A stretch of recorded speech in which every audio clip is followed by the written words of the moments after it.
Hey everyone. Tonight we begin with a town that quietly decided sunlight was a little overrated.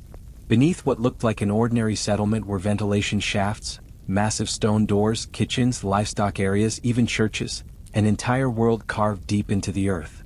Before you settle in, take a moment to like the video and subscribe, but only if you truly enjoy these quiet journeys through history. And let me know in the comments where you're listening from and what time it is where you are. It's always fascinating to see how far these stories travel.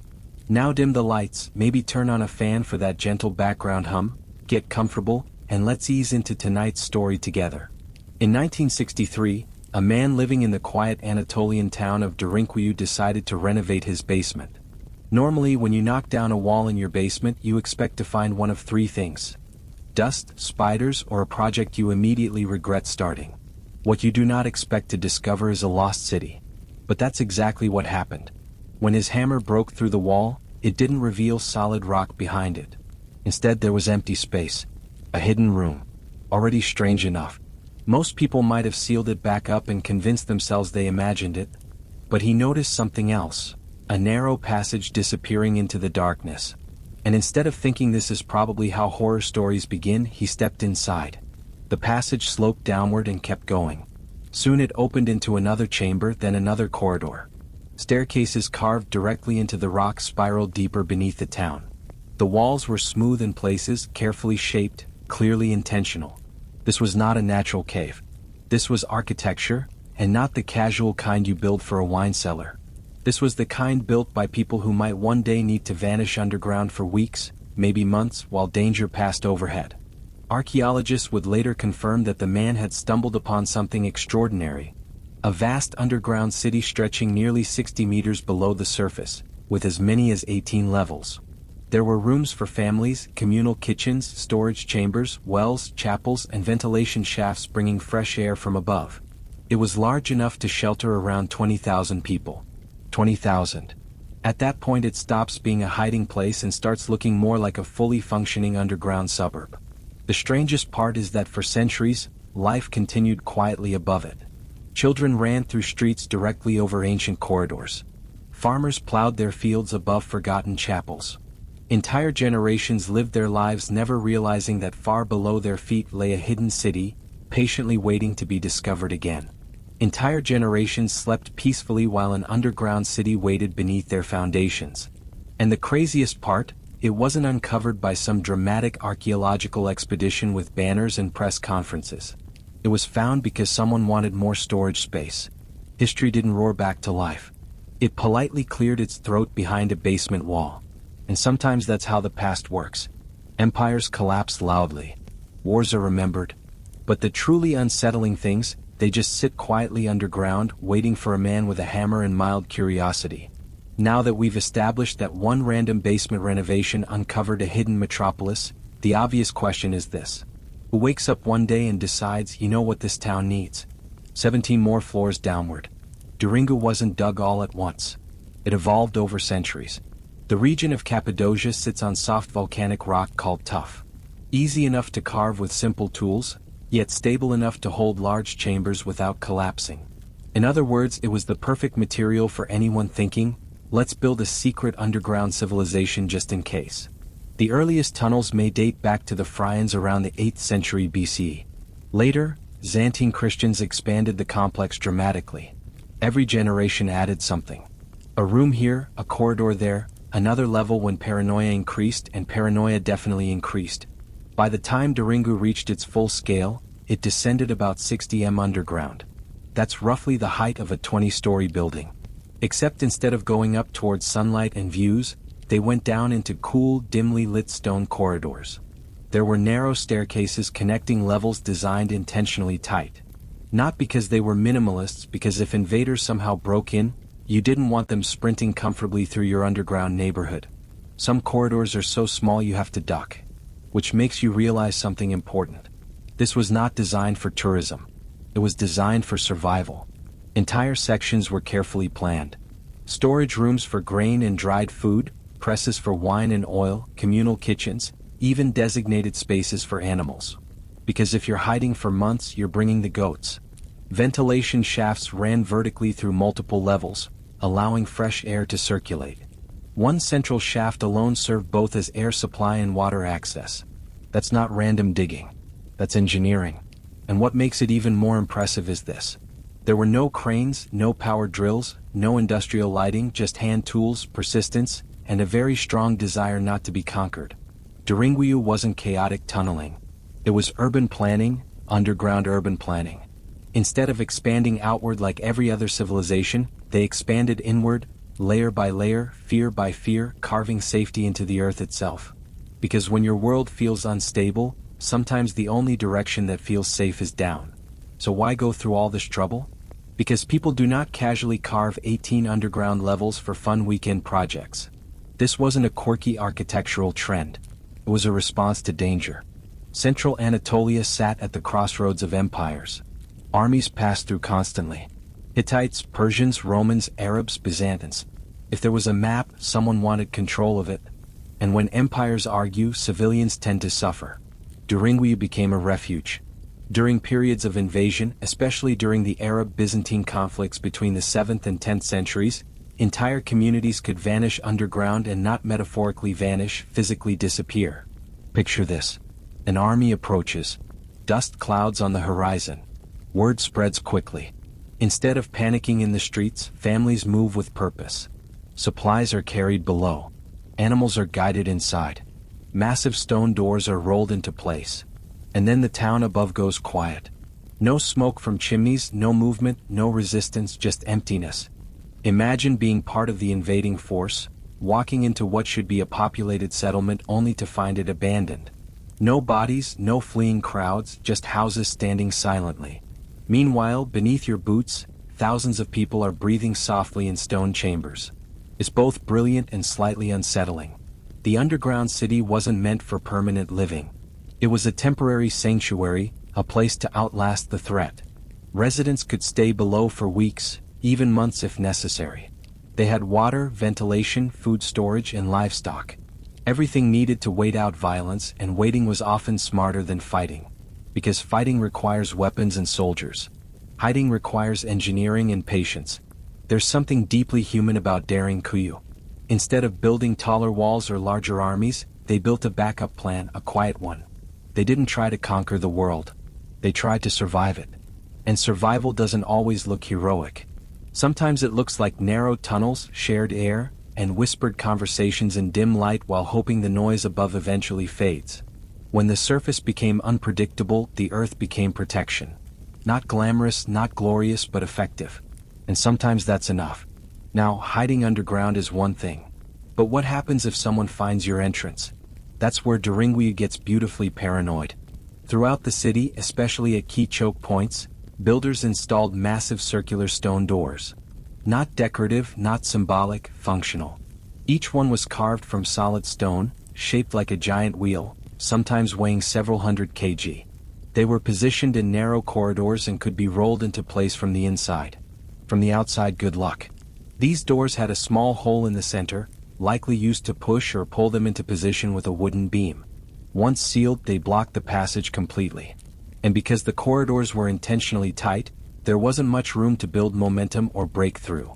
Imagine invading a tunnel system and suddenly being face to face with a 3 feet thick stone disc that says politely but firmly, no. And here's the clever part. The doors could only be fully operated from the inside. Even if attackers managed to force entry into upper levels, residents could retreat deeper and seal off sections behind them. Layered defense. Think medieval submarine logic. The city wasn't one open space. It was compartmentalized. Sections could be isolated if necessary. If one level was breached, others remained secure. This tells us something important about the mindset of its builders. They weren't naive. They assumed that at some point someone would try to get in. Derinkuyu wasn't built with optimism. It was built with contingency planning. And honestly, that level of preparedness feels oddly modern. We install alarms and security systems. They installed half-ton rolling stone barriers. Same energy. The placement of these doors also reveals strategic thinking. They were positioned at intersections and stairways. Natural bottlenecks. You don't defend every square meter. You defend the choke points. Military logic carved into rock. And just imagine the moment those doors were rolled shut. The sound alone must have echoed through the tunnels. Stone grinding against stone. A final heavy signal that the outside world was no longer welcome. Above ground, armies searched for life. Below ground, entire communities listened, waiting, silent. Behind a door that weighed more than your average horse. If that doesn't say we are not coming out until you leave, nothing does. Now here's the part where Derinkuyu stops being impressive and starts being genius. Because hiding 20,000 people underground is one thing. Keeping them alive down there is another. Let's start with air. Derinkuyu contains more than 50 ventilation shafts, some plunging from the deepest levels all the way to the surface. These weren't accidental holes. They were carefully engineered vertical channels that allowed fresh air to circulate naturally through the city. No electricity, no mechanical fans, just physics. Warm air rises, cool air sinks. The builders understood this well enough to create a passive airflow system that kept oxygen moving through multiple levels. Even at 60 m underground, people could breathe comfortably, which is kind of important. One central shaft alone served as a primary ventilation column and possibly a water well. It connected numerous floors, distributing air throughout the complex like a stone lung. And speaking of water, they thought of that too. Some wells were dug from inside the city but did not connect directly to the surface. This is crucial.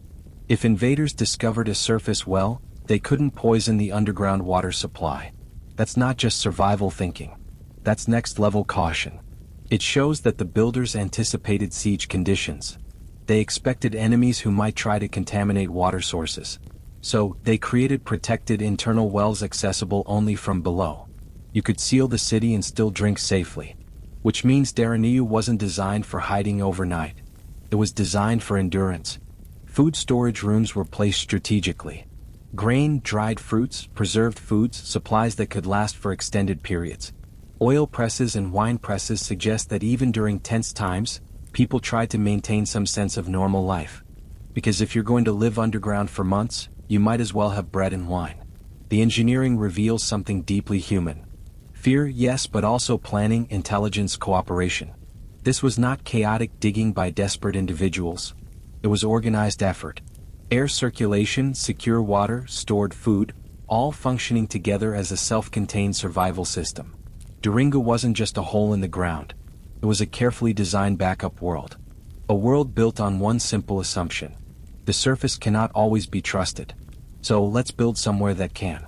At this point, you might be imagining Derinkuyu as a network of dark, cramped tunnels where everyone sat in silence, waiting for danger to pass.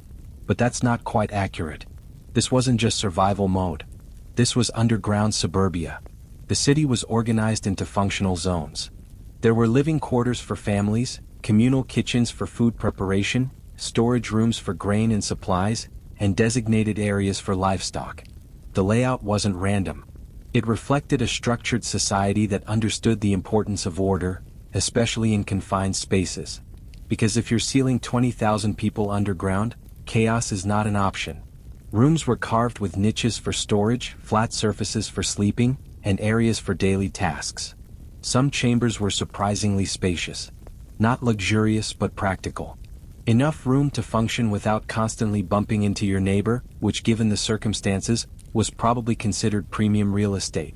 There were also communal gathering areas. Life underground wasn't just about hiding. It was about maintaining routine, cooking meals, caring for children, managing animals, storing food, even educating the young. Yes, there were spaces believed to function as schools. Imagine being a child down there. Why don't we play outside?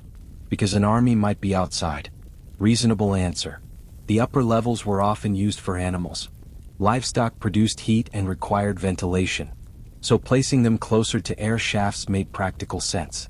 It also kept deeper levels cleaner for human habitation. Smart zoning. And then there were the kitchens. Blackened ceilings show evidence of cooking fires carefully managed so smoke could escape through ventilation systems without giving away the city's presence. Because nothing ruins a secret underground civilization like visible smoke signals. What stands out most is how normal life tried to remain normal. People still ate together, prayed together, raised children, preserved food, shared stories. The earth above might have been uncertain, but below ground there was structure. Routine creates stability. Even underground, Derinkuyu wasn't just a bunker for emergencies. It was a temporary extension of the surface world, carved into stone, built with intention, and organized with the understanding that survival isn't only about staying alive. It's about keeping society intact while you do. Now, here's something that makes Derinkuyu feel less like a bunker and more like a hidden civilization. They didn't just bring food and goats underground. They brought their faith. Deep within the city, archaeologists discovered chapels and religious spaces carved directly into the rock.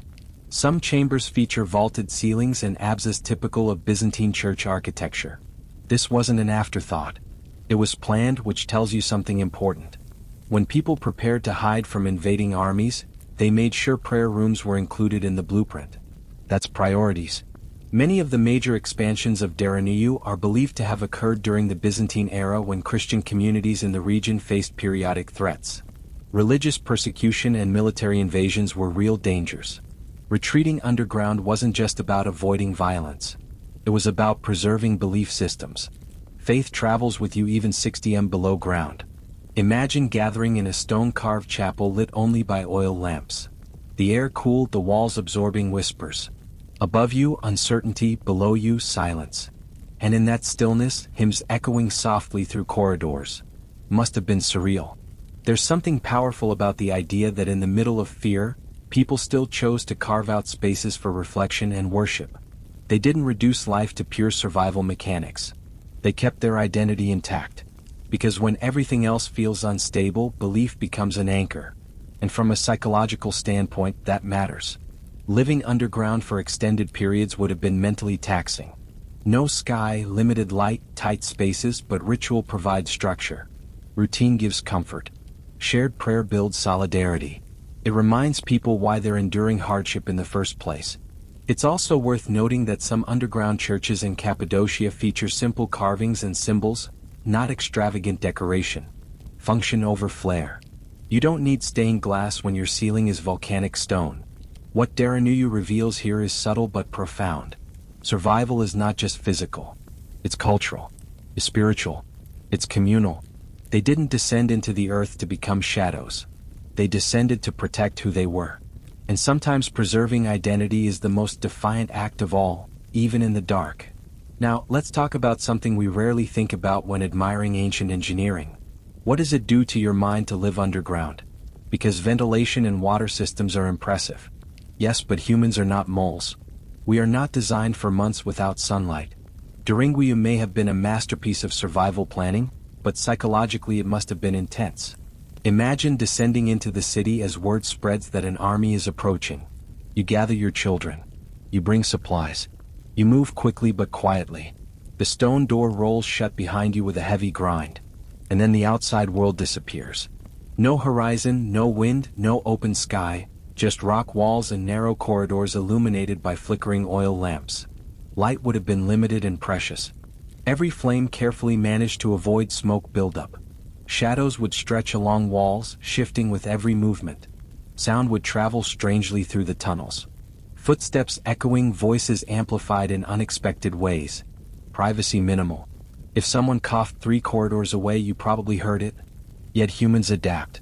They always do. Their routine becomes your anchor. Meals at regular times, communal gatherings, prayer, tasks to complete, animals to feed, children to supervise. Structure keeps panic from spreading. Still, the waiting must have been the hardest part. Waiting to know if the invaders had passed. Waiting to know if your home above still stood. Waiting in the dark, hoping silence meant safety. There's something uniquely stressful about not knowing what's happening above you. Every distant vibration might be footsteps. Every faint sound could mean discovery. And yet, generation after generation chose this method, which suggests that whatever horrors existed above ground were worse than claustrophobia below it. The underground city was not meant to be permanent. It was a temporary world, a suspended reality, a place to outlast chaos. Eventually, someone would climb toward the surface, carefully, slowly, listening. If the air felt safe, if the sky was quiet, then the community would rise again, blinking in the sunlight. And that contrast must have been overwhelming. From stone darkness to open sky, from silence to bird song, Derinkuyu wasn't just a physical refuge. It was an emotional gamble, a place where fear and hope coexisted. 60 meters beneath the earth. If Derinkuyu were the only underground city in the region, it would already be extraordinary. But it wasn't alone. Cappadocia is riddled with similar subterranean complexes. KC Oskanak, Marzi, and dozens more. Some are smaller, some are partially collapsed, but together they reveal something even more impressive than a single hidden refuge. This was a system. Derinkuyu itself may have been connected to other underground cities through long tunnels stretching for kilom. One such passage reportedly links it to Kaki several kilom away. Imagine that. Not only did people build a massive underground city, they built underground highways between them, because apparently once you commit to living beneath the earth, you really commit. This suggests coordination between communities, shared strategies, shared threats, a regional understanding that if danger comes, we all go down. It also tells us that Derinkuyu wasn't some isolated act of desperation. It was cultural knowledge. People knew how to carve these spaces. They passed the skill down. They improved designs over generations. They standardized ventilation systems, defense mechanisms, storage areas. This wasn't random tunneling. It was architectural tradition. And the more archaeologists study these sites, the clearer it becomes that underground living was not an occasional last resort. It was an expected contingency. If you lived in Cappadocia, you didn't just build a house. You built a house with an escape plan. It changes how you see the surface town above. What looks like a peaceful rural landscape hides layers of engineering below. Entire neighborhoods had access points. Entrances were concealed inside homes, courtyards, or narrow alleyways. From the outside, everything appeared normal. But beneath there was readiness. And that's the fascinating part. Derinkuyu represents collective planning across centuries. It required cooperation, labor, and long-term thinking. You don't carve 18 levels underground because you're optimistic about the geopolitical climate. You carve them because history has taught you a lesson. Empires rise, armies march, borders shift, and sometimes the smartest response is not to fight. It's to vanish together. Not into myth, not into legend, but into stone corridors carved beneath your own front door. Now, let's address the practical question no one likes to think about. How do 20,000 people quietly disappear? Because vanishing sounds dramatic and poetic until you realize it requires coordination. A lot of it. When word spread that danger was approaching, there had to be a system. You don't evacuate an entire town underground by casually strolling downward one at a time. There were likely signals, messengers, agreed-upon procedures, perhaps lookouts stationed on higher ground, watching for dust clouds on the horizon. Once the decision was made, everything moved quickly. Food supplies were carried down, grain sacks, dried fruit, oil jars, water containers, livestock herded carefully into upper-level chambers. Children kept close. Fires extinguished above ground to avoid attracting attention. And then entrances were sealed. From the outside, the town would appear abandoned. No smoke, no movement, no resistance, just silence, which is psychologically unsettling for an invading force. You prepare for confrontation, and instead you find emptiness, no plunder, no captives, no battle. Meanwhile, beneath your boots, thousands of people are breathing as quietly as possible. And that's the key word: quiet. Sound discipline would have mattered. Large gatherings had to remain controlled. Cooking fires carefully managed. Doors opened and closed without chaos. Imagine trying to keep 20,000 people calm in confined spaces. One panic ripple could spread fast, so leadership must have existed. Organizers, elders, religious figures, people who maintained order and reassured the community that waiting was safer than rushing back to the surface. There's also the question of duration. How long could they stay below? With proper food storage and secure wells, weeks were certainly possible. Maybe months in extreme cases. The ventilation system ensured breathable air. Animals provided milk and warmth. But the longer you stay underground, the heavier the uncertainty becomes. You don't know what's happening above. Is your home burned? Are invaders still there? Has the danger passed? Eventually, someone had to climb back up slowly, carefully, listening at the entrance. If the world above was quiet, the stone doors would roll open again. And just like that, a town would reappear as if it had never left, which might be the most unsettling tactic of all. At some point, the waiting had to end. You can only live in suspended reality for so long. Even with water, food, and careful ventilation, underground life was never meant to last forever. So imagine the moment. Days, maybe weeks, have passed. The air is still. The city hums quietly with cautious routine. Then word spreads through the corridors. Might be safe. One person volunteers to check, or perhaps a small group. They move upward through narrow staircases, past sealed stone doors, past sleeping chambers and storage rooms, climbing level after level toward the entrance. Each step carries uncertainty. Is the town destroyed? Are soldiers still camped outside? Has the danger truly passed, or is this a trap? When they finally reach the uppermost passage, someone slowly shifts the massive circular door. Stone grinds against stone. The sound echoes through the tunnel, then light. Actual sunlight. After days or weeks of oil lamps and shadows, the sky must have felt overwhelming, too bright, too open, almost unreal. The scout steps outside, listens. No shouting, no marching boots, no smoke on the horizon, just wind and maybe birds. The all-clear signal would travel downward quickly. Doors rolled back. Families gathered belongings. Animals herded upward. People emerging one by one into the open air like figures stepping out of another world. To an outsider watching from afar, it would have looked strange. A silent town suddenly filling with life. But to the residents, it was relief and perhaps disbelief. Was everything intact? Homes still standing, crops trampled, livestock missing. They would rebuild what needed rebuilding, repair what had been damaged, and then crucially, they would not abandon the underground city. They would maintain it, clean it, prepare it. Because history had taught them something important. Danger does not disappear permanently. It pauses. Derinkuyu wasn't a one-time solution. It was a recurring strategy. Each emergence back into sunlight was not the end of fear. It was simply the end of that particular threat. And beneath their feet, the stone city remained ready, quiet, waiting for the next time the horizon darkened. At this point, you might be wondering something very reasonable. Who actually built all of this? Because carving 18 levels underground is not a casual side hobby. You don't wake up on a Saturday and think, let's expand the apocalypse bunker a bit. Derinkuyu was carved into volcanic tuff, a soft rock formed from ancient eruptions. It's firm enough to hold its shape, but soft enough to cut with iron tools. That's the geological luck part. The human part is harder to explain. This project wasn't built in a single lifetime. It unfolded over centuries. The earliest phases may date back to the Phryans around the 8th century BC. Later civilizations, particularly Byzantine Christians, expanded and reinforced the complex. Each generation added something: a new corridor, a deeper chamber, an improved ventilation shaft. And that's what makes it remarkable. This wasn't panic digging. It was long-term planning. Someone at some point decided that going underground was not just a temporary reaction. It was an architectural philosophy, and future generations agreed enough to keep digging. Think about the coordination required. Excavating narrow vertical shafts without modern safety equipment. Removing tons of rock manually. Carving symmetrical rooms that wouldn't collapse. Designing airflow systems using nothing but observation and experience. There were no engineering textbooks, no structural modeling software, just trial, error, and the very strong motivation of not wanting to be conquered.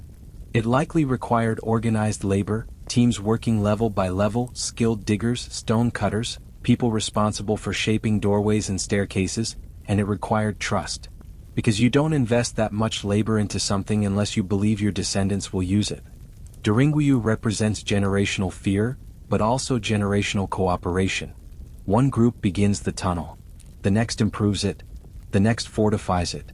By the time it reached its full scale, it wasn't just a shelter. It was inherited infrastructure. A legacy carved into stone. Most civilizations leave monuments above ground, temples, statues, palaces. Derinkuyu left its masterpiece hidden. No glory, no grand facade, just miles of tunnels that say very quietly, "We were prepared." And preparation sometimes is the most powerful architecture of all. For something capable of housing 20,000 people, Derinkuyu had an impressively quiet retirement. No dramatic collapse, no buried by volcano tragedy, no ancient curse guarding the entrance. It was simply forgotten. Over time, the threats that made underground living necessary began to fade. Empires shifted. Borders stabilized. Warfare patterns changed.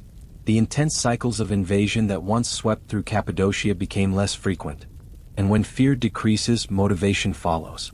Why descend 60 m into rock when the surface feels safe? Gradually, the underground city transitioned from emergency refuge to backup option to rarely used fallback to old infrastructure. Entrances were sealed. Some collapsed naturally. Others were intentionally blocked to prevent accidents or unauthorized access. Knowledge of deeper levels likely survived as local memory for a while. Stories passed down. Vague awareness of old tunnels beneath the town. But without repeated use, even the most impressive systems fade from daily life. New generations grow up playing in streets, farming fields, building homes, unaware that beneath their foundations lies a second city. And that's how it happens. History doesn't always vanish through catastrophe. Sometimes it disappears through comfort. There's also a psychological factor. Living underground is exhausting. It's stressful. It's reactive.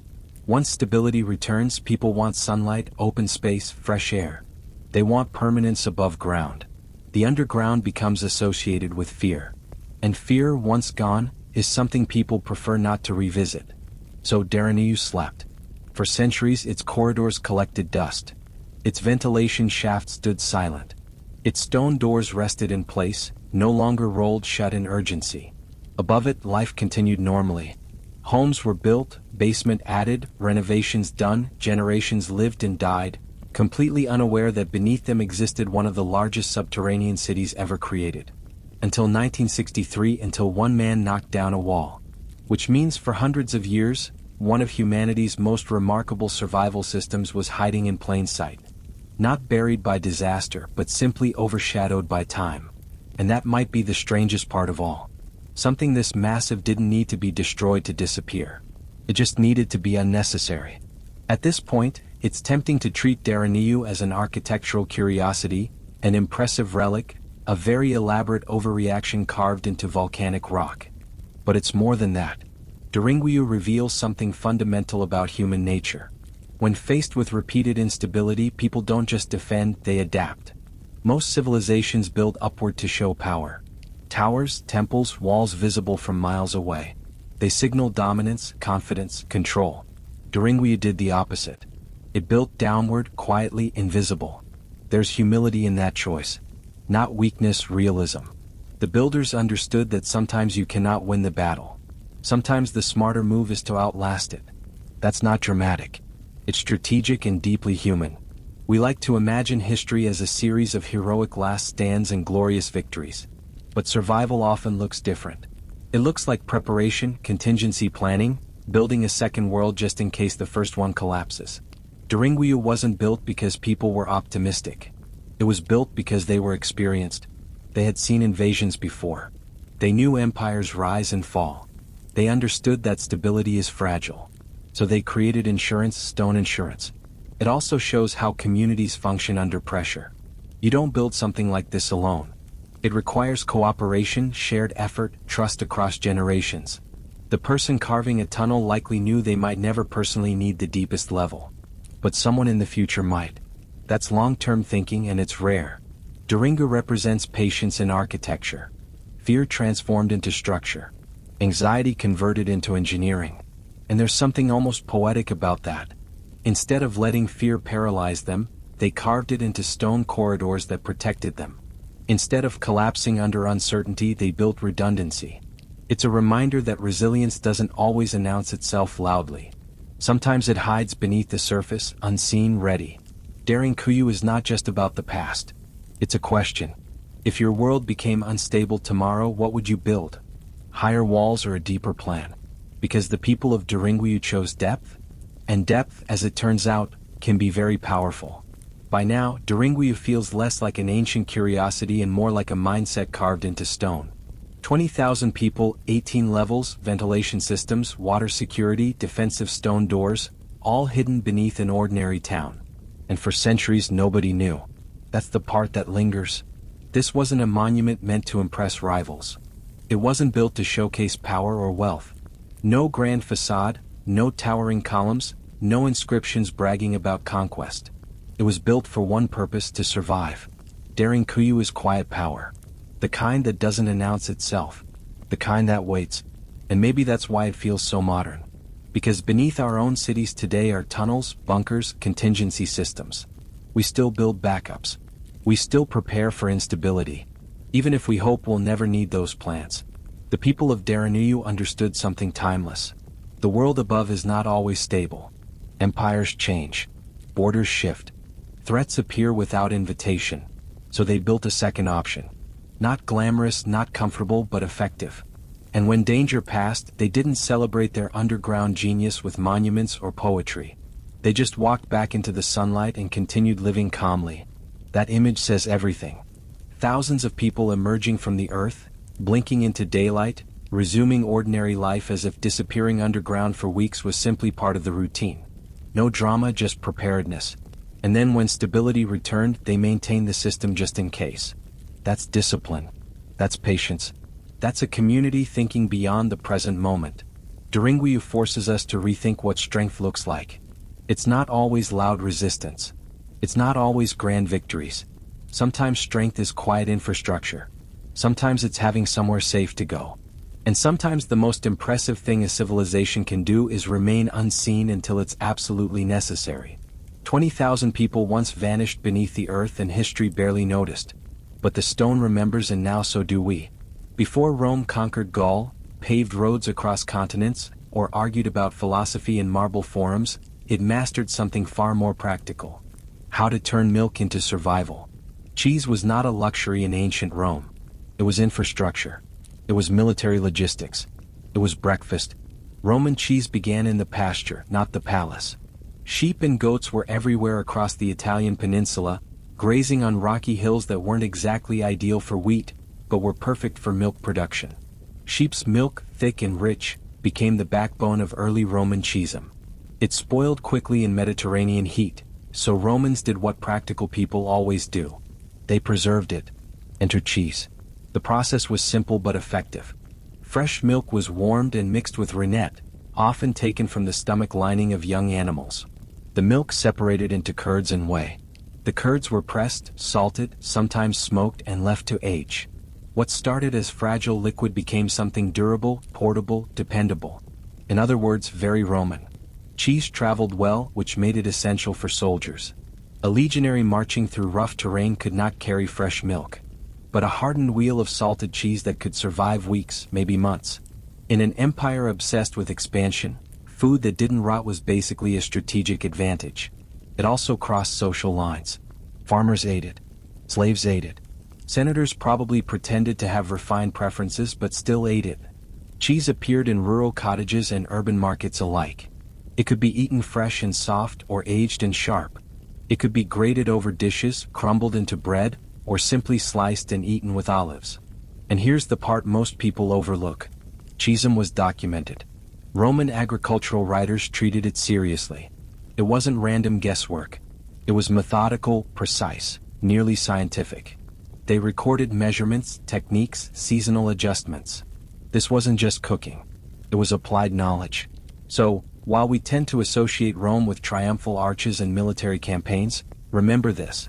None of that happens on an empty stomach. The empire that ruled the Mediterranean was in part powered by curds pressed under stone and salted by careful hands. Not glamorous, not dramatic, but quietly essential. If Chapter 1 was about survival, Chapter 2 is about precision. Because Romans did not just stumble into good cheese, they wrote manuals about it, detailed ones. And leading that charge was a man named Caligula, a first-century agricultural writer who treated cheese-making with the seriousness of a military campaign. Caligula did not describe cheese like a hobbyist sharing grandma's recipe. He broke it down step by step. Milk had to be fresh, not mostly fresh. Not smells fine if you ignore it. Fresh. It had to be strained carefully, heated gently. Too much heat would ruin texture. Too little would prevent proper curd formation. Precision mattered. Then came rennet. He advised using it sparingly, emphasizing balance. Too much and the curds toughened. Too little and you were left with a sad, watery mess. Once the milk separated into curds and whey, timing again became everything. The curds had to be transferred into baskets or molds, allowing whey to drain naturally. Gravity did its quiet work. Pressing followed. Stones were often placed on top to squeeze out remaining liquid. The goal was firmness without brutality. Roman cheese was not supposed to be crushed into oblivion. It was shaped, guided, controlled. Salt was the next crucial step. And not just for flavor. Salt preserved. It pulled moisture outward, creating an environment where spoilage bacteria struggled to thrive. In a world without refrigeration, salt was insurance. Kalumala even addressed seasonal variation. Milk quality changed throughout the year depending on what animals grazed on. Spring milk differed from late summer milk. Pasture conditions influenced taste. Roman farmers were expected to notice this. Adjust accordingly. Cheesem was not static. It responded to nature. What makes this remarkable is the mindset behind it. This was not mystical kitchen magic. It was agricultural engineering. The Romans approached food production the same way they approached aqueducts and roads, with structure and documentation. Nearly 2,000 years ago, they understood that consistency required control. And thanks to writers like Camilla, their Cheesem knowledge did not vanish into rumor. It was recorded, preserved, passed down. Rome's power may have been built on legions and law, but its daily stability relied on careful hands, pressing curds under steady weight, following instructions written with surprising clarity for a world without thermometers or stainless steel. If you think Roman cheese was bland, think again. The empire that imported spices from distant shores was not about to leave its dairy tasting like wet parchment. Romans flavored their cheese. Sometimes subtly, sometimes boldly, and in doing so turned preservation into art. Let's start with salt. Not glamorous, not exciting, but absolutely essential. Salt was rubbed onto the surface of fresh wheels or mixed directly into curds. It pulled moisture out, tightened texture, and created a protective outer layer. In a hot Mediterranean climate, salt was the line between edible and regrettable. But Romans did not stop there. Herbs were common additions, especially in rural areas. Thyme, rosemary, and savory could be mixed into curds before pressing. Imagine cutting into a wheel and catching that earthy scent. This was not decorative garnish. It was practical flavoring. Herbs grew easily across Italy's hillsides. Why not use them? Then came smoke. Smoking cheese served two purposes: preservation and complexity. Wheels were hung above hearth fires where slow, steady smoke from olive wood or other local fuels curled upward and settled into the rind. The outer layer hardened. The interior absorbed subtle smoky tones. It also lasted longer. In a pre-refrigeration world, that mattered more than culinary trends. Some cheeses were eaten fresh, soft, moist, barely aged. Others were left to harden for months, even years. Aging intensified flavor.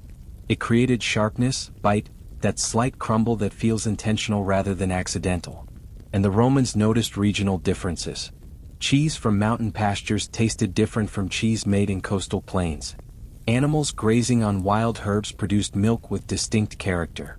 The land flavored the milk before the cheesemaker ever touched it. This is where things get interesting. Cheese became identity, a region's pasture, a shepherd's method, a smoking technique passed down through generations. Long before protected designation labels and food certifications, Romans understood that place shaped flavor. So, no, Roman cheese was not some uniform block stamped out of an imperial factory. It was local, varied, adaptable. And while Rome standardized law and currency across vast territories, its cheese remained wonderfully inconsistent, shaped by smoke, herbs, salt, and the quiet personality of the land itself. Rome did not build an empire by packing light salads. It built one by feeding marching men across mountains, forests, deserts, and lands that probably did not welcome them with open arms. And cheese, humble, solid, dependable cheese, was one of the quiet heroes of that expansion. A Roman legionary carried a ration that had to survive weeks of travel. Grain was essential, dried meat was valuable, but cheese was reliable. A hard salted wheel could endure rough handling, fluctuating temperatures, and long storage without turning into something tragic. It required no elaborate preparation. Slice it, bite it, march on. This was not accidental. Roman military logistics were obsessively organized. Supplying thousands of soldiers across vast distances required food that was compact, calorie-dense, and resistant to spoilage. Cheese fit perfectly into that equation. It provided protein and fat, energy that lasted longer than a handful of figs. Imagine a column of soldiers moving along a newly constructed road, shields clanking, sandals grinding against stone. When they stopped to rest, bread and cheese likely appeared, simple, functional, effective, not glamorous, but armies are rarely fueled by glamour. Cheese also traveled across provinces as part of tax and tribute systems. Regions known for quality production could supply urban centers or garrisons. In this way, dairy linked rural landscapes to imperial power. Shepherds in distant hills indirectly supported campaigns hundreds of miles away. And here is where the story deepens. As legions moved, so did taste. Soldiers stationed in Gaul, Hispania, or the eastern provinces encountered local cheese-making traditions. Techniques blended. Ideas spread. What began in Italian pastures evolved through contact with Celtic, Iberian, and Near Eastern methods. Cheese became cultural exchange disguised as lunch. Even in frontier forts far from Rome's marble monuments, cheese remained familiar. It reminded soldiers of home, of farms and villages left behind. In a world defined by conquest and displacement, that small comfort mattered. So when we think of Roman expansion, we picture eagles, standards, and armored ranks. But behind every victory stood supply lines, and somewhere within those supply wagons, wrapped in cloth or packed in crates, sat wheels of salted cheese. Quiet, sturdy companions to empire.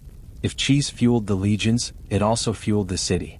And nowhere was that more obvious than in Rome itself. A metropolis of noise, sweat, ambition, and very strong smells. Among those smells, cheese, fresh, aged, soft, sharp, probably overwhelming by mid-morning. Urban markets were the heartbeat of daily life. Farmers and merchants arrived early, setting up stalls stacked with produce, bread, oil, and of course, wheels of cheese in various sizes. Some small and fresh wrapped in leaves, others large and hardened, meant to be cut and sold by weight. This was not boutique food culture. This was volume. Rome was enormous by ancient standards. Feeding its population required steady supply chains from surrounding countryside and distant provinces. Cheese moved along roads and waterways just like grain and wine. Rural producers relied on urban demand. City dwellers relied on rural expertise. It was a partnership built on appetite. Prices varied depending on quality and origin. Fresh cheese was cheaper and more common. Aged varieties cost more. Imported cheeses, yes, imported, could carry prestige. Regional reputation mattered. Just as wine from certain provinces gained fame, so did certain dairy regions, and merchants were not passive middlemen, they understood presentation. A well-aged wheel with a firm rind signaled durability. A crumbly interior suggested depth of flavor. Even without modern marketing, visual cues mattered. Customers judged with their eyes before their taste buds. Cheese also appeared in taverns and inns, grated over dishes, served alongside olives and bread, paired with diluted wine. It was accessible, flexible, adaptable to both humble meals and more refined settings. But here's the key. Cheese was not static once it entered the city. It could be reshaped, mixed into recipes, or cooked into sauces. Roman cuisine embraced texture. Melted cheese could thicken dishes or enrich stews. Hard cheese could be grated finely to add intensity without bulk. In this way, cheese became part of urban rhythm. Bought in the morning, shared at midday, incorporated into evening meals. Rome's markets were chaotic, loud, and competitive. Yet within that chaos, cheese remained constant, stacked in wheels, sliced by hand, moving from pasture to plate with remarkable consistency. Not flashy, not ceremonial, just dependable nourishment in a city that never really slowed down. By the time cheese reached the Roman kitchen, its journey was far from over. It was not simply sliced and served, though that certainly happened. In Roman cooking, cheese could be grated, melted, whipped, baked, and sometimes transformed into dishes that would surprise modern expectations. Roman cuisine did not shy away from mixing flavors. Sweet and savory often coexisted without apology. Cheese played its part in this culinary confidence. Fresh cheeses were blended with herbs and olive oil into spreads. Hard cheeses were grated into sauces or scattered over vegetables to intensify flavor. In some recipes, cheese thickened mixtures in place of flour. We know this because Roman cookery was documented. Recipes attributed to Epicus include instructions that combine cheese with eggs, honey, pepper, and garum, that famous fermented fish sauce that Romans seemed to put on nearly everything. The result might sound chaotic to modern ears, but to Romans, it was layered and balanced. Cheese also appeared in baked goods. Savory pastries filled with soft curds, dishes resembling early cheesecakes made with fresh cheese, eggs, and honey. These were not towering desserts dripping with syrup. They were modest, compact, and rich, suitable for offerings, celebrations, or everyday indulgence. Even vegetables benefited. Cabbage, lentils, and greens could be enhanced with grated cheese, adding depth and saltiness. It was a practical way to elevate simple ingredients. When meat was scarce or expensive, cheese stepped in as a reliable source of protein and richness. What stands out most is flexibility. Cheese adapted to the dish rather than dominating it. It could be subtle background support or sharp foreground intensity. It melted into sauces or held its shape when crumbled over warm bread. And unlike certain elite ingredients, cheese crossed social boundaries in the kitchen. A rural household might prepare a simple curd mixed with herbs. An urban cook in a wealthy home might craft a more elaborate baked dish. Different settings, same ingredient. In this sense, cheese was democratic. It belonged to farmers and senators alike. It could be humble or refined, rustic or structured.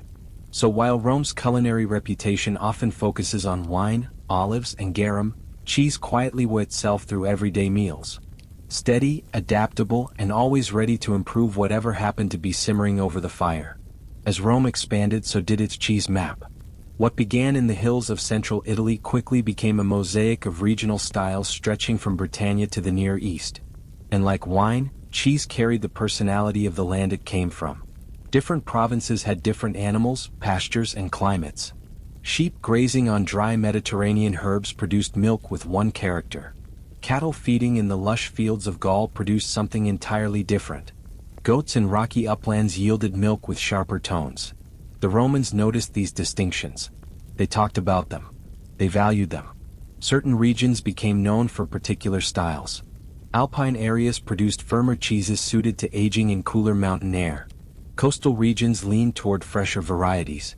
In Hispania and Gaul, dairy traditions blended local methods with Roman influence. Techniques merged. Salt levels shifted.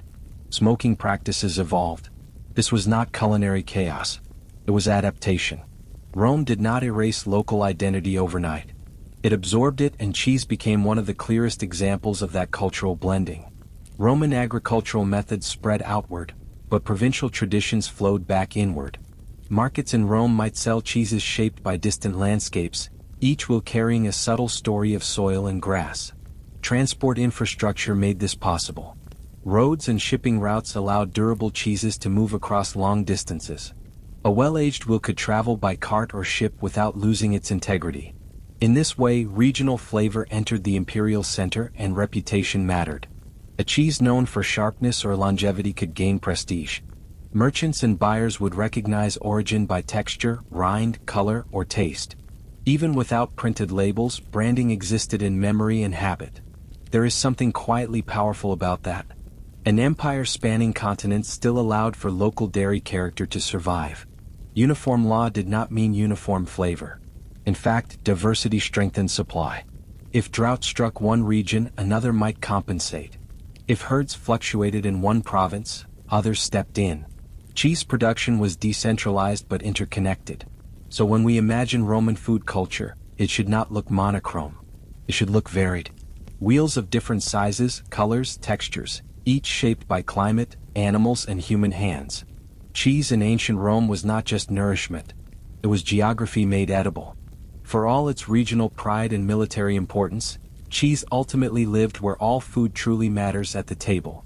And in ancient Rome, that table could look very different depending on who you were. In rural cottages, cheese was steady and familiar. A shepherd's family might eat fresh curds the same day they were made. Soft, slightly tangy, perhaps mixed with herbs. Bread, olives, and cheese formed a reliable trio. Not luxurious, not dramatic, just consistent. For urban laborers and slaves, cheese was practical fuel. It required no elaborate preparation. Could be carried to work. It provided strength without ceremony.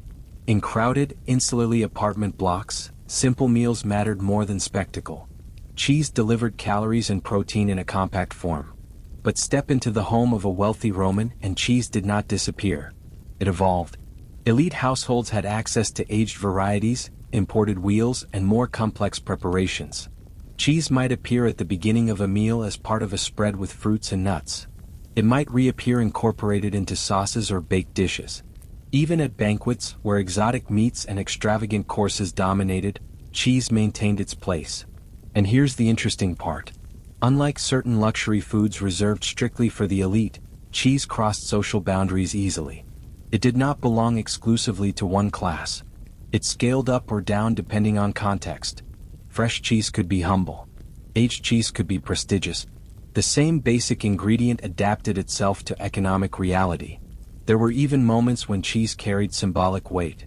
Agricultural abundance was tied to stability. Healthy herds meant reliable milk. Reliable milk meant cheese. In that sense, cheese was an indicator of rural productivity. A shortage would not just affect taste, it would affect morale.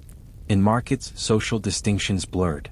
A senator and a laborer might buy from the same stall, though perhaps not the same wheel. One selected the finest aged wedge. The other chose a modest portion, but both recognized its value. Cheese was not flashy status theater like imported spices or rare seafood. It was steadier, more grounded, and that might be its most Roman quality of all. Adaptable, resilient, present in every layer of society without losing its identity. Empires fall, roads crack, marble statues lose their noses. But cheese survives. When the Western Roman Empire fractured in the 5th century, its infrastructure weakened, but many of its agricultural traditions endured. Cheesem did not disappear with the legions. It settled into monasteries, rural estates, and village farms. Techniques recorded by writers like Kalyamila continue to echo quietly through the centuries. Monastic communities in particular became guardians of dairy knowledge. They refined aging techniques, standardized production methods, and preserved regional styles. Many European cheeses we recognize today evolved from practices rooted in Roman-era agriculture. Salted curds, pressed wheels, controlled aging. The idea of hard transportable cheese remained essential in medieval Europe. Just as Roman soldiers needed durable rations, so did travelers, pilgrims, and merchants. Salted wheels continued to cross mountains and rivers. The logic never changed. Preserve milk, extend its life, carry it far. Even flavoring traditions persisted. Herbs, smoke, aging caves. These methods feel timeless because they are. They were practical solutions long before they became culinary signatures. What Rome contributed was structure, documentation, the mindset that food production could be analyzed, improved, and replicated. Cheesem was not random tradition. It was method, process, adjustment according to season and pasture. That approach laid groundwork for the dairy cultures of Europe. Today, when you encounter aged sheep's milk cheeses from Italy, Spain, or France, you are tasting layers of history. The specific recipes evolved, of course. Regions refine their own identities, but the foundation separating curds from whey, salting, pressing, aging would feel familiar to a Roman farmer. There is something quietly profound about that continuity across 2 millennia through wars, plagues, and political collapse. The basic act of turning milk into cheese endured. Rome may be remembered for law codes, aqueducts, and conquest, but its daily life left another legacy. One you can still slice, grate, or crumble onto bread. In the end, cheese outlasted the empire that helped perfect it. Not dramatic, not monumental, just persistent. And perhaps that is the most Roman legacy of all. Before European merchants boasted of their grand bazaars, before crowded Renaissance squares claimed to be the center of the world, the market of Platalo was already operating on a scale that would have stunned them. Up to 60,000 people gathered here daily, not occasionally. Daily. At first light, the movement began across Lake Texcoco. Canoes cut through the still water stacked high with goods from the surrounding Chinampers. Floating agricultural fields that made the valley astonishingly productive. Farmers brought maize still wrapped in husks, beans in woven sacks, squash, tomatoes, and fiery chilies. The air carried the scent of damp earth and vegetation long before the plaza filled. As the sun rose higher, the square transformed into a carefully organized ecosystem. This was not a chaotic crowd shouting over one another. The market had structure. Vendors were grouped by category. Food sellers occupied one section, pottery and tools another. This organization made navigation easier and reinforced professional identity. You knew where to go for obsidian blades. You knew where to find tamales. Officials patrolled the grounds, overseeing transactions. Judges sat in a specific section to hear complaints and resolve disputes immediately. If a seller cheated a buyer or if a disagreement erupted over price or quality, the matter could be addressed on the spot. Justice was public, swift, visible. Standards mattered. Weights and measures were monitored. Quality was expected. A damaged cloak or spoiled food was not easily overlooked. Reputation in a marketplace of this size could determine survival. A dishonest vendor risked exclusion.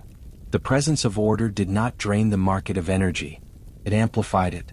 The noise of bargaining, the movement of porters carrying heavy loads, the rustle of woven mats, all of it unfolded within a system that kept the vast machine functioning. There was also social structure embedded in the space. Nobles could move through certain areas with authority. Commoners navigated their own routines. Merchants from distant regions brought unfamiliar goods and accents, adding layers of cultural interaction. Yet everyone operated within shared rules. This was governance in action. The market was not separate from political power. It was a reflection of it. A state capable of organizing tribute across vast territories was equally capable of organizing daily commerce at its center. Imagine standing on an elevated platform and looking down. Thousands of people moving in patterns that seemed spontaneous yet were guided by invisible lines of authority and custom. It was controlled abundance. The market size alone was impressive, but its discipline that was extraordinary. In the middle of constant negotiation and exchange, order prevailed, and that order made prosperity possible. In the market of Tlatelolco, wealth did not jingle in pockets. It rustled in pouches. Unlike many old-world societies, the Mexico did not rely on minted metal coins for everyday exchange.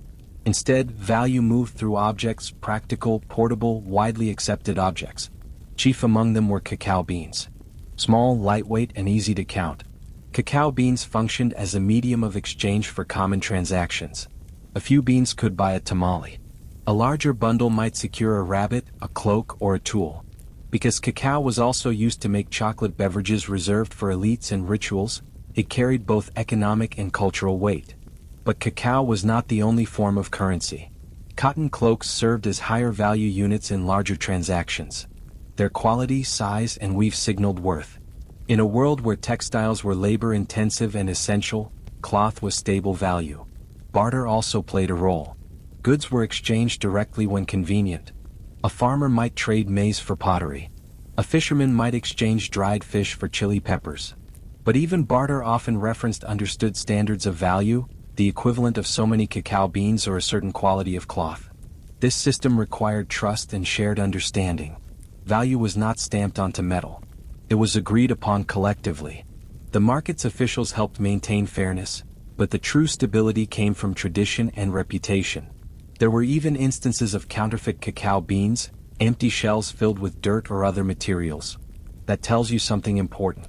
Whenever value exists, someone attempts to manipulate it. Market oversight helped curb such practices. But the fact that it happened at all shows how integrated cacao had become in daily life. What makes this remarkable is efficiency.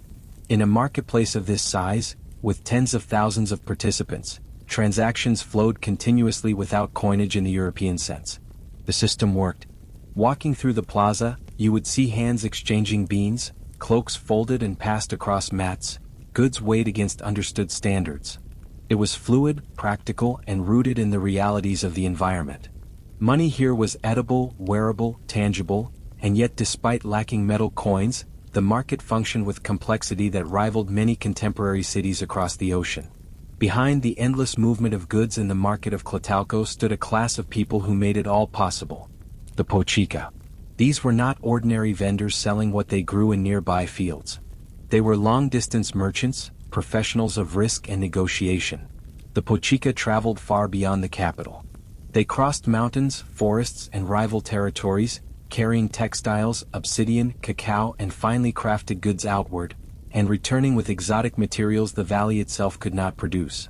Bright quetzal feathers from tropical jungles, rare stones, coastal shells, regional delicacies, everything that made the market feel global within a single square. Travel in Mesoamerica was not leisurely. Roads could be long and dangerous. Merchant caravans had to move carefully, sometimes guarded, sometimes blending quietly into foreign cities. In certain cases, the pochica also served as informal intelligence gatherers, observing political tensions, noting military strengths, reporting back to the Mexican leadership. This dual role elevated them socially. They were not nobles by birth, but they held influence and respect. Successful merchants could accumulate wealth and status. Some even sponsored rituals or feasts to display their prosperity. Commerce in this world was not just economic, it was political. Back in Platalo, their stalls often displayed goods unfamiliar to the average citizen. Items that had traveled hundreds of miles before being placed carefully on woven mats. Buyers were not only purchasing an object, they were purchasing distance, rarity, and connection. The presence of these merchants also reinforced the empire's reach. Tribute from conquered regions flowed regularly, but voluntary trade through Pochika networks expanded diversity further.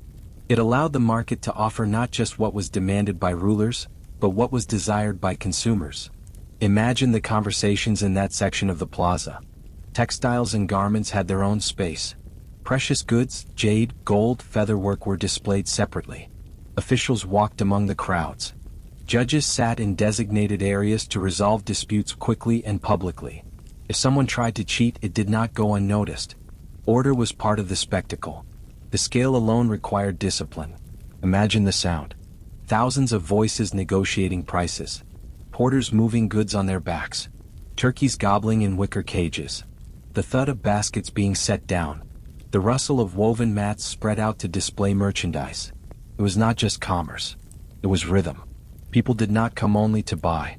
They came to see, to exchange news, to observe the abundance of their empire laid out in one place. The market was proof of prosperity, proof that tribute flowed inward from distant regions, proof that the Mexico world was interconnected and thriving. Standing in the middle of Platalo, you would not simply feel surrounded by goods. You would feel surrounded by power. Agriculture, trade networks, and social order converged here in visible form. This was not a side attraction to the capital. It was its heartbeat. Every morning it pulsed again and the city moved with it. If the plaza was the heart, then food was the pulse you could taste in the air. Walk into the food section of the market of Platalo, and you were surrounded by color. Maize in every shade, white, yellow, blue. Stacks of tortillas still warm from clay griddles. Tamales wrapped in corn husks filled with beans, chilies, squash, or meat, steam rising in soft clouds. Turkeys were tethered or kept in woven cages, their feathers ruffling as buyers inspected them. Dogs bred for food. Small hairless soloids quaintly were also sold not as pets as protein. For a modern audience that may sound surprising for the Mexica, it was normal. Cacao beans were traded carefully, sometimes even counted individually. They were more than an ingredient. They were currency. A handful of beans could buy food. A larger pouch could secure cloth or tools. In the market, economics and appetite blended seamlessly. Amaranth cakes appeared in neat stacks, dense, nutritious, sometimes mixed with honey. Chili sources of every intensity sat in clay bowls, green, red, dark brown, thick and thin. Each vendor proudly claiming superiority. And then there were insects, grasshoppers, mayworms, ant larvae, seasoned, toasted, sometimes ground into pastes, high in protein and widely consumed. To dismiss them would be to misunderstand the ingenuity of the food system. Nothing edible was wasted. The land provided variety, and the market displayed it unapologetically. Flowers were also sold for consumption. Squash blossoms, fragrant and delicate. Herbs bundled tightly. Edible greens gathered from lake edges. The range was astonishing. Prepared food vendors added another layer of energy. You did not have to cook at home. You could eat right there. Stews simmered in clay pots. Drinks were poured into gourds. Buyers sat briefly on mats to eat before returning to the flow. What made it remarkable was scale and abundance. This was not scarcity-driven survival.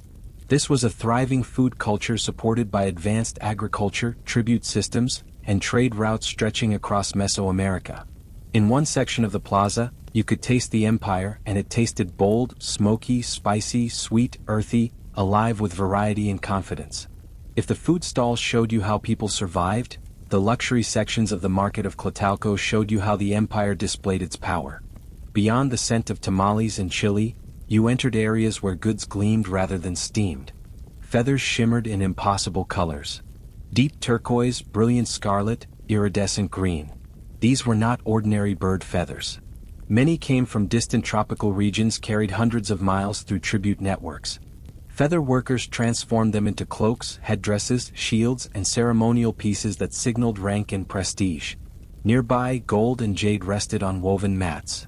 Gold was admired for its beauty, though not valued as currency in the same way Europeans later obsessed over it. Jade, green and smooth, held deep symbolic meaning. Obsidian blades lay carefully arranged, sharp volcanic glass that could slice cleaner than many metal edges of the time. Cotton textiles were folded neatly in stacks. Fine cloaks signified status. The quality of fabric told a story about wealth and origin. In a society where clothing marked social rank clearly, the textile section was more than retail. It was hierarchy on display. Much of this abundance flowed into the market through tribute. Conquered regions across Mesoamerica sent goods regularly to the Mexican capital. Cacao from the south, feathers from tropical forests, stones from distant quarries, salt from coastal areas. The market was where this vast network became visible to ordinary citizens. Merchants known as portica played a crucial role. These were not casual traders. They were organized, respected, and sometimes politically influential. They traveled long distances, negotiated deals, and brought exotic goods back to Tatalco. Their knowledge of foreign lands and routes made them valuable to the state. Walking through this section, you would sense something beyond commerce. You would sense reach. The market was not just local farmers exchanging goods. It was a hub connecting mountains, jungles, lakes, and deserts. Every jade bead, every bolt of cotton, every obsidian blade represented labor from another region. The plaza was a living map of an interconnected world. And standing in the center of it all, you could feel how trade reinforced authority. The empire was not only sustained by force, it was sustained by flow. Goods moving inward, power radiating outward. With tens of thousands of people gathering daily, the market of Tlatelolco could have dissolved into chaos.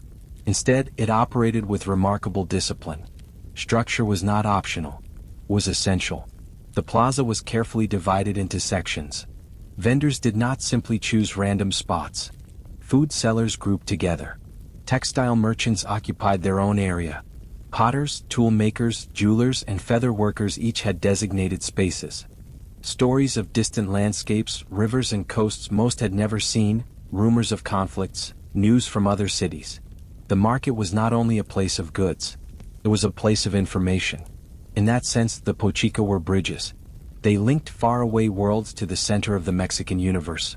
And every day in the crowded market, those connections became visible. By midday, the market of Tlatelolco was more than commerce. It was performance.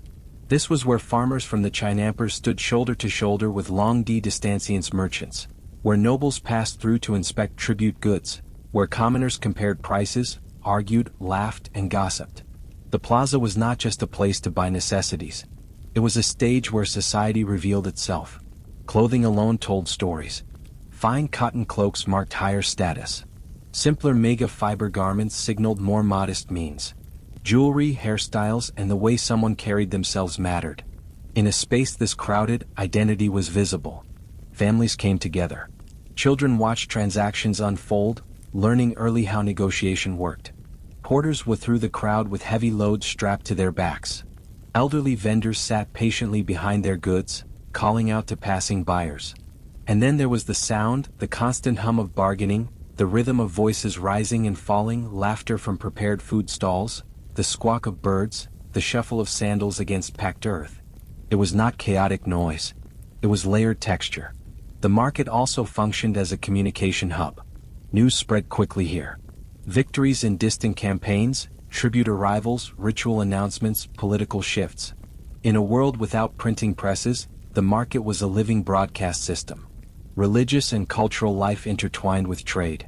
Certain goods were intended for ceremonies, flowers purchased for offerings, cacao reserved for ritual drinks. The line between economic and sacred was thin. Even disputes became part of the spectacle. When judges ruled on disagreements, people observed. Justice was visible and immediate. Authority reinforced itself through public process. If you wanted to understand the Mexico world, you did not need to stand inside a temple. You could stand in this plaza. You would see agriculture, hierarchy, craftsmanship, law, and belief woven together in one space. The market was not just a convenience, it was a mirror. It reflected the complexity, ambition, and structure of the society that built it. Every day, tens of thousands gathered, not just to trade goods, but to participate in the living drama of their empire. For years, the market of Tlatelolco pulsed with confidence. Goods flowed in from across Mesoamerica. Tribute reinforced abundance. order held firm. The plaza felt permanent like the lake and mountains themselves. And then the strangers arrived.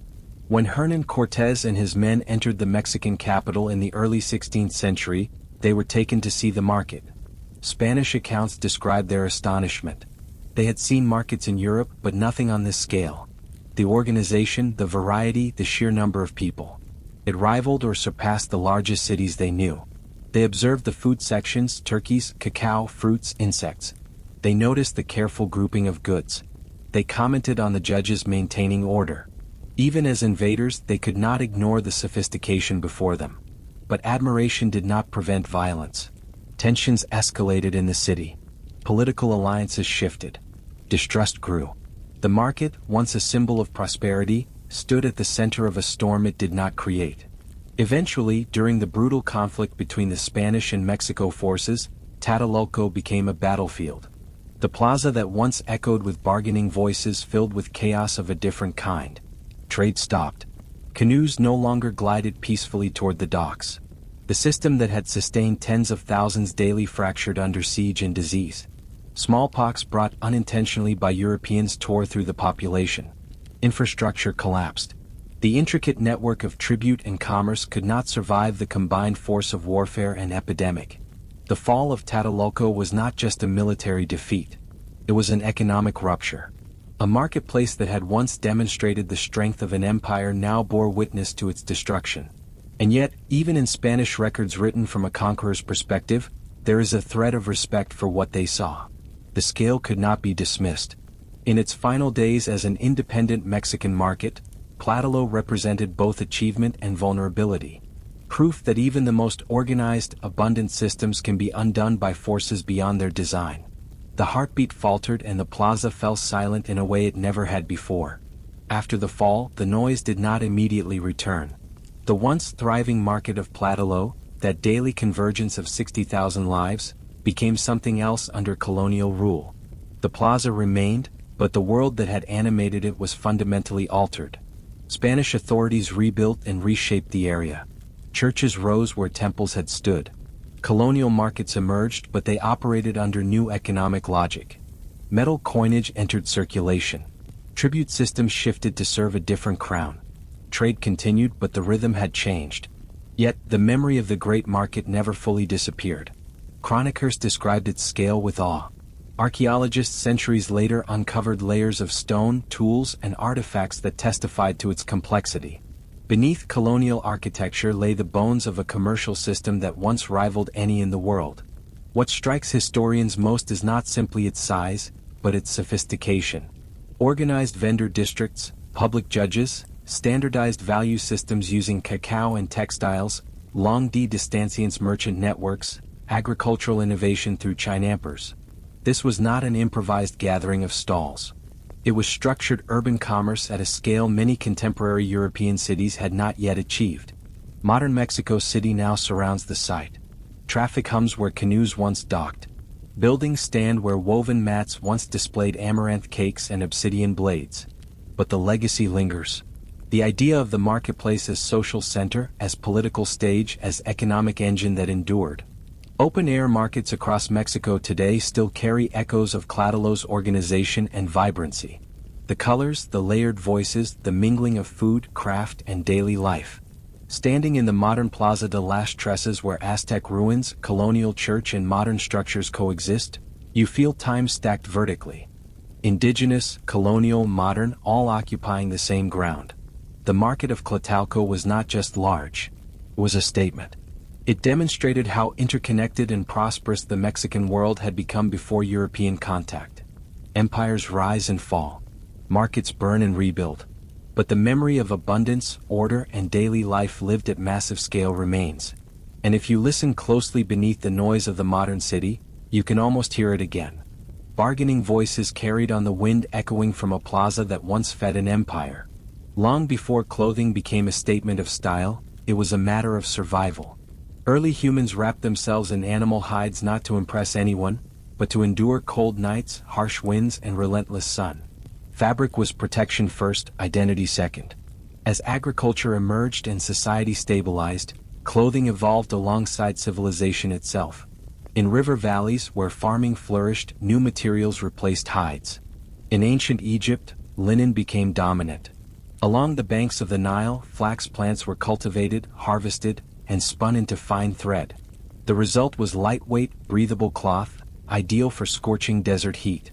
Men commonly wore simple linen kilts pleated carefully. Women wore longer sheath dresses, fitted and often secured with straps. The fabric was pale, reflecting sunlight. But simplicity did not mean uniformity. Quality varied dramatically. The finer the weave, the higher the status. Clothing already signaled rank. Priests shaved their bodies and wore purified linen for ritual cleanliness. Nobles displayed pleats and elaborate finishing. Laborers wore coarser cloth, practical and unadorned. Climate shaped material, but hierarchy shaped detail. Across the world, similar patterns unfolded. In Mesopotamia, wool dominated due to abundant sheep herring. Thick woven garments suited cooler winters and fluctuating temperatures. In hotter regions, lighter weaves prevailed. Clothing had become more than skin covering. It was an adaptation to geography. Yet even at this early stage, decoration emerged. Simple belts, jewelry layered over cloth, dye techniques began to appear. Humans were not content with mere protection. They wanted distinction. The evolution of ancient clothing did not begin in royal courts. It began in fields, along river banks, and in workshops where fibers were twisted patiently by hand. It was slow, labor-intensive, dependent on environment. But from these humble origins, a powerful idea formed. What you wear tells the world who you are, where you live, what you do, and how high you stand in the social order. And that idea would only grow stronger as civilizations expanded. Before silk shimmered in royal courts or dyed robes signaled power, clothing was brutally simple. Survive or suffer. Early humans did not wake up wondering what matched their sandals. They asked a far more urgent question. How do I not freeze tonight? In Ice Age landscapes and harsh steppes, animal hides were stitched together with bone needles and sinew thread. Fur faced inward for warmth. Leather faced outward to block wind and moisture. These garments were heavy, imperfect, and essential. Clothing was technology long before it was art. As climate stabilized and agriculture reshaped human life, something changed. Permanent settlements meant new materials could be cultivated intentionally. Plants could be grown not just for food but for fiber. The leap from hide to woven cloth marked a turning point in human identity. In the fertile lands along the Nile, flax thrived. The people of ancient Egypt mastered the art of turning flax into linen, a lightweight, breathable fabric perfectly suited to desert heat. Linen reflected sunlight and allowed airflow, making it ideal for survival under a blazing sky. Men commonly wore linen kilts wrapped tightly at the waist. Women wore long sheath dresses, simple in cut but elegant in silhouette, but do not mistake simplicity for uniformity. The weave itself carried meaning. Fine linen, nearly translucent, required immense labor and skill. Only elites could afford it. Coarse linen signaled modest means. Across Mesopotamia, where sheep herring flourished, wool dominated. Thick woven garments provided insulation during cooler seasons. In colder upland regions, layered clothing developed naturally. Geography dictated material. Climate dictated function. And yet, even in these early societies, clothing began to communicate more than comfort. Priests in Egypt wore purified linen during rituals. Officials and nobles adorned themselves with pleats, sashes, and decorative elements. Jewelry layered over fabric amplified status. What began as protection slowly evolved into proclamation. The shift was subtle but profound. Clothing no longer just shielded the body from nature. It signaled rank, occupation, purity, and belonging. Fabric became language. And as civilizations grew more complex, that language would become richer. Dyed in rare colors, embroidered with symbols, and guarded by laws that dictated who could wear what. But at its core, it all began with survival. Without climate pressure, there would have been no innovation. Without necessity, no identity stitched into cloth. Once clothing moved beyond survival, it quickly became something far more dangerous. It became power. And nowhere is that clearer than in the obsession with color. In the ancient Mediterranean world, dye was status. Most fabrics began in natural shades. Off-white linen, brown wool. To change that color required labor, skill, and rare materials. And the rarer the dye, the higher the rank. One color rose above all others: purple. In cities like Tai, Phoenician craftsmen extracted dye from thousands of murex sea snails to produce a deep, rich purple known today as Tyrian purple. The process was grueling. The smell was unbearable. The yield was tiny, but the result was stunning. A color that did not fade easily and shimmered in sunlight. Because it was so difficult to produce, purple became restricted. In ancient Rome, laws dictated who could wear it. Senators were allowed a purple stripe on their tunics. Emperors eventually reserved full purple garments for themselves. Wearing the wrong shade could signal rebellion or ambition. Clothing had become political. It was no longer just about warmth or modesty. It was about authority. A glance at someone's garment told you their place in the hierarchy. Rank was stitched into fabric. You did not need an introduction. Elsewhere, color carried different meanings. In ancient China, certain hues were associated with elements and cosmic order. In Mesoamerica, bright textiles symbolized lineage and community identity. Across civilizations, dye became symbolic language. But dye was not the only signal. Patterns and embroidery carried meaning too. Borders indicated class. Specific motifs referenced gods, dynasties, or regional identity. Fabric became a canvas. And here is the fascinating shift. Clothing was now regulated. Sumptuary laws appeared in multiple societies, controlling what different classes could wear. The ruling elite understood something crucial. If everyone dressed the same, hierarchy blurred. Clothing maintained visual order. By the time ancient empires matured, fabric was no longer neutral. It was coded, charged, sometimes dangerous. A garment could declare loyalty. It could provoke envy. It could elevate or humiliate. Clothing had evolved from survival tool to social weapon, and civilizations would never again treat fabric as something ordinary. If purple dye represented power in the Mediterranean, silk represented something even greater in the East. Mystery. In ancient China, silk production became one of the most closely guarded secrets in the world. According to tradition, the discovery of silk is credited to Lu, who supposedly observed a silkworm cocoon unraveling into fine thread. Whether legend or not, what followed was revolutionary. Silk was unlike anything else. Smooth, lightweight, strong. It shimmered in ways linen and wool could not. The process of raising silkworms, feeding them mulberry leaves, harvesting cocoons, and carefully unwinding the filament required patience and control. Entire regions specialized in it. Under the Han Dynasty, silk became more than clothing. It was currency, diplomacy, and soft power. Officials were paid in bolts of silk. Foreign envoys received silk as gifts. It traveled westward along trade routes that would later be known collectively as the Silk Road. And as it moved, it transformed wardrobes far beyond China. In Persia, silk was woven into elaborate garments. In Rome, imported silk became a luxury obsession. Roman elites draped themselves in translucent silk robes. Sometimes to the horror of traditionalists who saw the fabric as too revealing, too foreign, too indulgent. Silk blurred boundaries. It carried Chinese craftsmanship into Central Asia, the Middle East, and Europe. Along the way, techniques blended. Patterns merged. Silk weaving evolved in multiple cultures, each adapting the material to local aesthetics. But silk also symbolized control. In China, certain colors and designs were restricted to the imperial family. Dragons embroidered onto robes marked authority. The fabric was not merely beautiful. It reinforced cosmic order and political hierarchy. Silk was light, but its meaning was heavy. Its journey also reshaped global trade. Routes expanded not just for spices and metals but for textiles. Merchants risked deserts and mountain passes to transport bolts of shimmering cloth. Clothing once shaped purely by climate now reflected global connection. A Roman senator could wear a garment spun in East Asia. A Persian noble could display patterns influenced by distant dynasties. Fabric had become a bridge across continents. And with silk, ancient clothing reached a new stage. No longer confined by geography, but carried across empires by ambition and desire. While silk shimmered across trade routes and purple dye marked imperial ambition, in the heart of the Mediterranean, another fabric quietly defined citizenship itself: wool. In ancient Rome, wool was everywhere. Sheep thrived across Italy and its provinces, and wool was practical, warm, and versatile. But what truly defined Roman clothing was not just the material. It was the way it was worn. Enter the toga. The toga was not stitched like a modern shirt. It was a massive semicircular piece of wool carefully draped around the body in a specific structured way.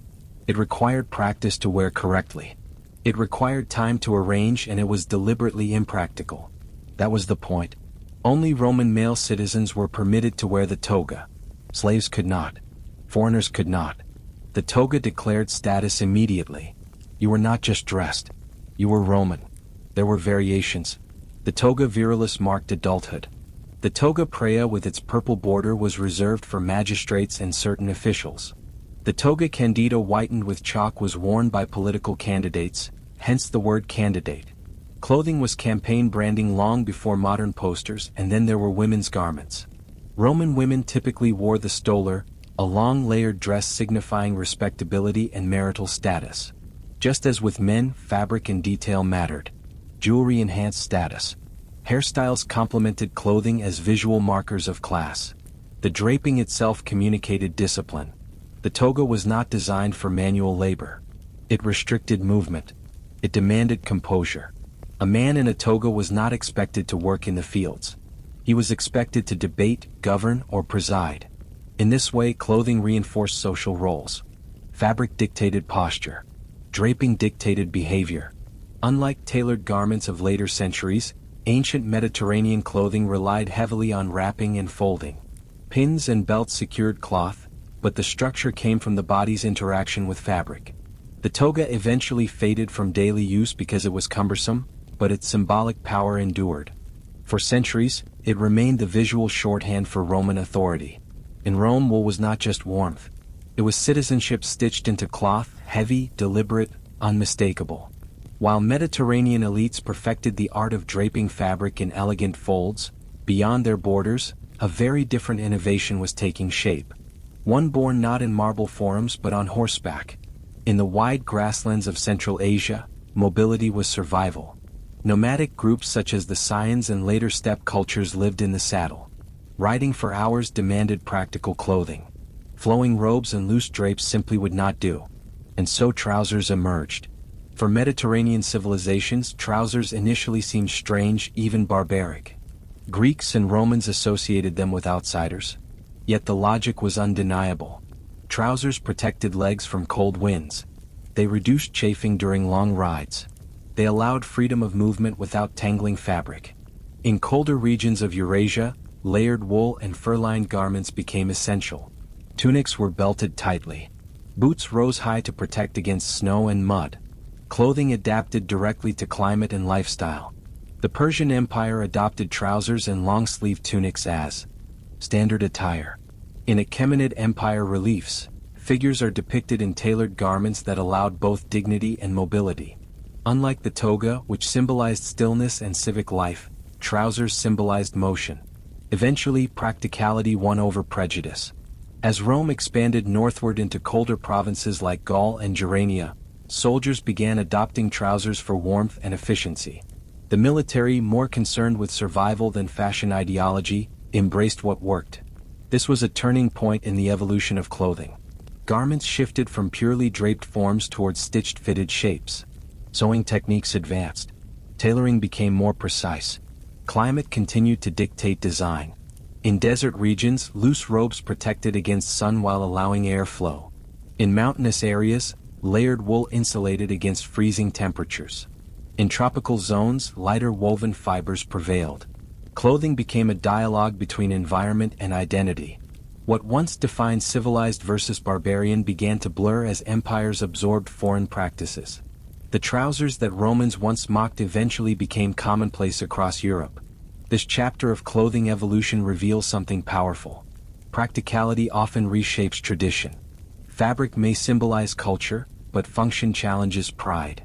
From horse-riding nomads to imperial armies, the stitched leg covering marked a subtle revolution, one that transformed how humans moved, fought, and survived in diverse climates. As clothing evolved across climates and empires, another layer deepened its meaning. The sacred fabric was no longer just protection or politics. It became spiritual language. In many early civilizations, what you wore could determine how close you stood to the divine. In ancient Egypt, priests wore carefully purified linen garments during rituals. Linen, light and clean, symbolized order and purity. The act of shaving body hair and dressing in simple white cloth was not aesthetic. It was ceremonial preparation. Clothing separated the sacred from the ordinary. Similarly, in Mesopotamia, temple garments signaled status within religious hierarchies. Certain robes, fringes, or head coverings marked priestly roles. The fabric itself might not have been extravagant, but the design carried authority granted by the gods. In ancient Israelite tradition, high priests wore elaborately constructed garments described in sacred texts, layered tunics, breastplates adorned with precious stones, woven sashes. Each detail had symbolic meaning. Colors were not random. Materials were deliberate. In South Asia, early Vedic traditions placed ritual importance on cloth wrapping and purity. The way fabric was draped, the condition of the garment, and even the direction of wrapping could hold spiritual significance. And in ancient China, clothing aligned with cosmic philosophy. During certain dynasties, color corresponded to elements and dynastic legitimacy. The emperor's robes were not just regal, they symbolized harmony between heaven and earth. Sacred clothing often followed strict rules. Who could wear it?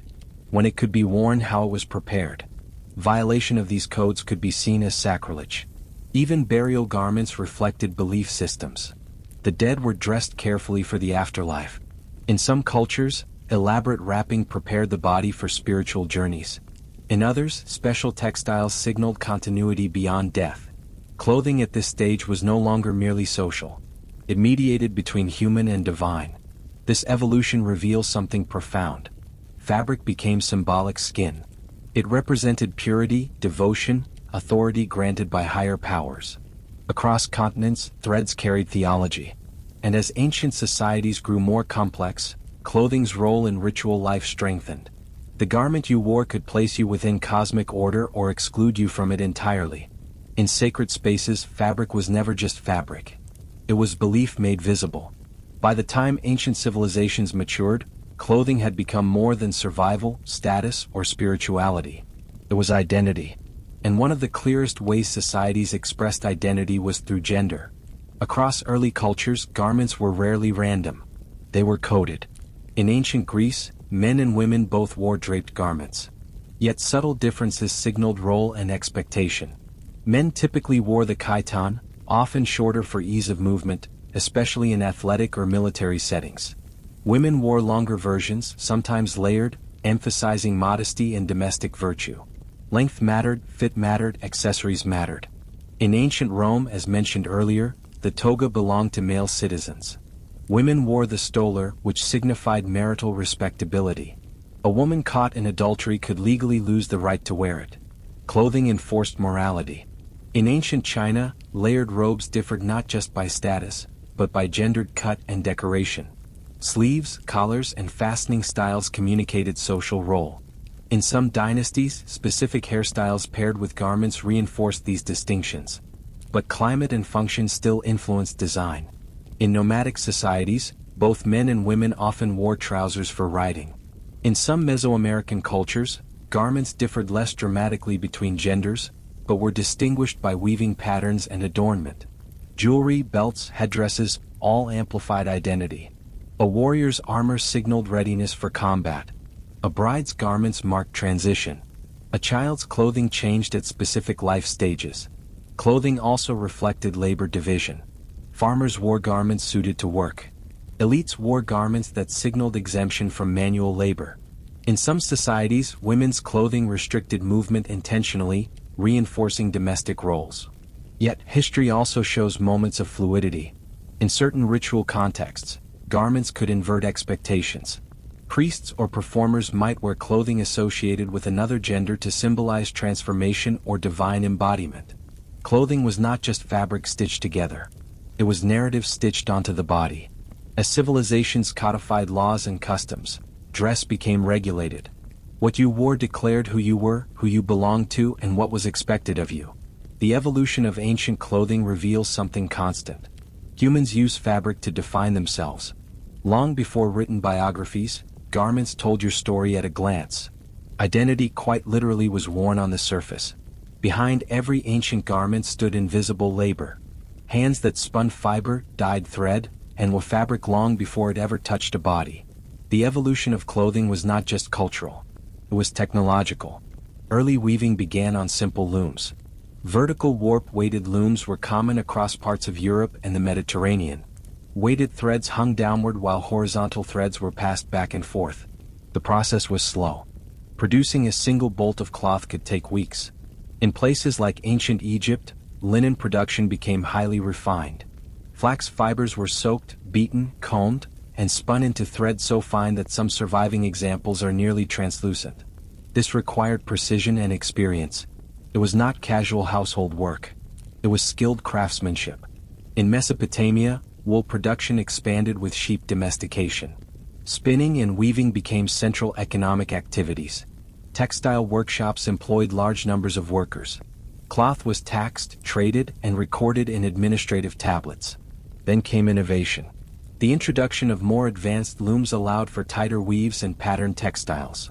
Dyeing techniques improved, enabling brighter and more durable colors. Manths, substances that helped fix dye to fiber, enhanced longevity. Patterns moved beyond simple stripes into intricate geometric or symbolic designs. In China, silk weaving reached extraordinary complexity. Loom technology advanced to produce detailed braids with layered designs. Fabric itself became art. Textile production also became a gendered domain in many societies. Women were often responsible for spinning and weaving within households. Though large-scale workshops employed both men and women, the rhythmic turning of the spindle was a daily sound in ancient homes. Cloth was valuable because it required time. Fiber had to be grown or gathered. It had to be processed. Thread had to be spun evenly. Fabric had to be woven without error. Every stage required labor. This is why clothing was often repaired rather than discarded. Patches were common. Garments were altered and reused. Fabric was not disposable. The evolution of clothing is inseparable from the evolution of tools. As looms improved, so did complexity. As dye chemistry advanced, so did visual identity. What we often see as fashion was built on engineering. Threads pulled carefully across wooden frames changed how humans dressed, and in doing so changed how they expressed culture, status, and survival. By the time ancient civilizations reached their height, clothing had become far more than protection from heat or cold. It had become structure woven into law, economy, belief, and identity. Across the ancient world, from ancient Egypt to ancient China, garments revealed rank instantly. A fine linen kilt, a silk robe embroidered with dragons, a toga edged in purple. These were not merely outfits. They were declarations. Clothing stabilized hierarchy. It made social order visible. Sumpta laws appeared in multiple civilizations, restricting who could wear certain colors, fabrics, or ornaments. These rules were not about taste. They were about control. If clothing blurred distinctions between classes, authority weakened. Fabric became governance made visible. Climate continued shaping design. Desert cultures favored breathable layers. Mountain societies layered wool and fur. Tropical regions developed lighter woven fibers. The human body adapted through cloth to every extreme environment. Trade networks spread textiles across continents. Silk moved westward. Woolen dyes moved east. Patterns blended. Techniques evolved. What began as localized solutions to climate turned into global exchange systems. Clothing also preserved memory. Burial garments reflected belief in the afterlife. Royal robes became heirlooms. Textile patterns carried tribal or dynastic symbolism. Fabric became history you could touch.